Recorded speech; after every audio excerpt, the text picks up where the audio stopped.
5 questions. Combien de temps as-tu pris pour lire la Bible? Combien d'offrandes as-tu donné? Combien de fois as-tu évangélisé des gens? As-tu payé la dîme correctement? Combien de temps as-tu passé dans la prière? Je ne pouvais pas répondre à la 5e question.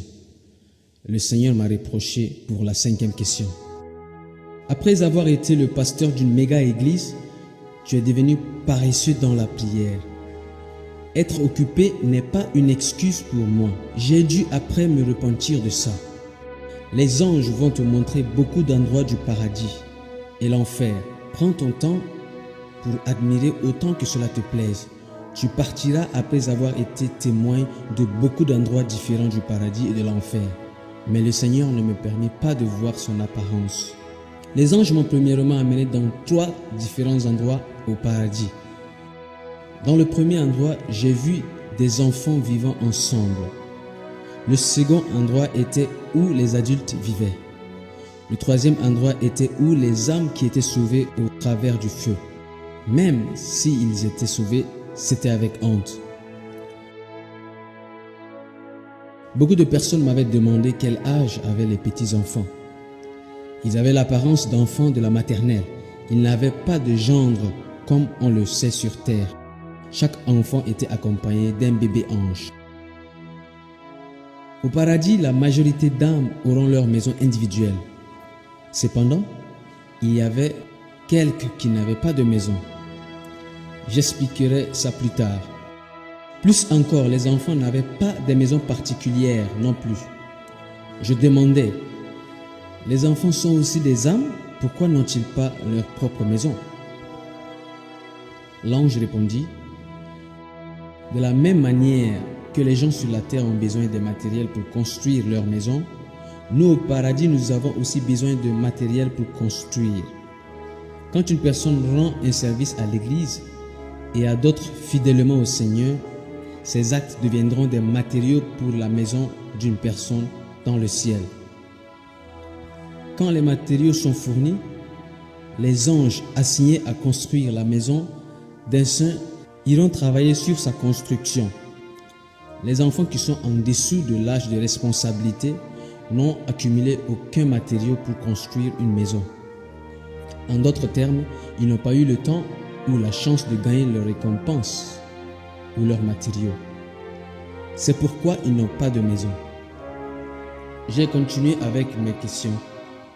Que ferais-je pour fournir plus de matériaux pour ma maison? Les anges ont répondu, il y a 7 choses qu'une personne doit faire pour construire ses matériaux. La première est leur accumulation d'adoration et de louange à Dieu. La seconde est leur temps passé à lire la Bible. Troisièmement, leur temps passé en prière.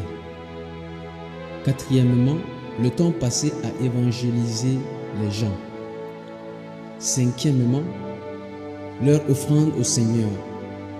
Sixièmement, leur dîme obéissante à Dieu. Et pour terminer, leur temps passé au service de l'Église en n'importe quelle façon. Ce sont les actions ou les œuvres d'obéissance dans lesquelles on accumule des matériaux pour sa maison céleste.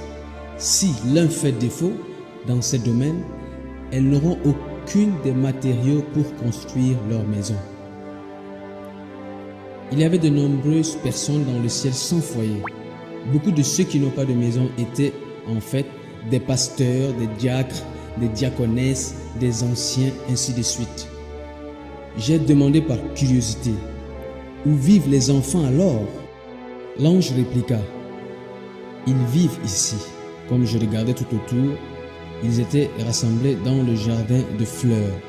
Le jardin de fleurs était si beau et le parfum était hors de ce monde. La scène a été au-delà de ce que je pouvais décrire avec mes mots.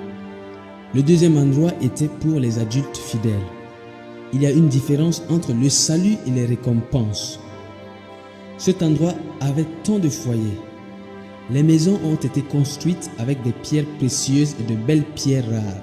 Certaines maisons ont été aussi élevées que le plus haut gratte-ciel sur la terre. Ceux qui avaient fidèlement servi le Seigneur en vivant sur terre ont eu leur maison construite avec des pierres précieuses et de belles pierres rares. Dans cet endroit particulier, tous les gens apparaissaient avoir l'âge de 20 à 30 ans.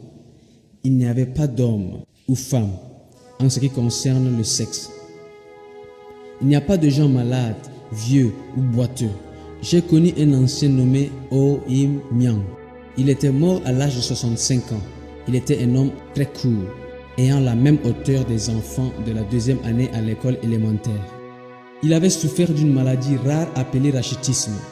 Cependant, quand il s'agissait de la Bible, il était un PhD. Il avait écrit de nombreux commentaires. Je l'ai rencontré dans le ciel et là il était grand et beau. Il n'était plus malade mais sain. Le ciel est un endroit vraiment merveilleux. Je suis tellement plein d'attentes. S'il vous plaît, croyez ce que je dis, peuple bien-aimé. Le 3e endroit était pour ceux qui ont été honteusement sauvés. Ce village particulier était énorme en taille, plusieurs fois plus grand que le second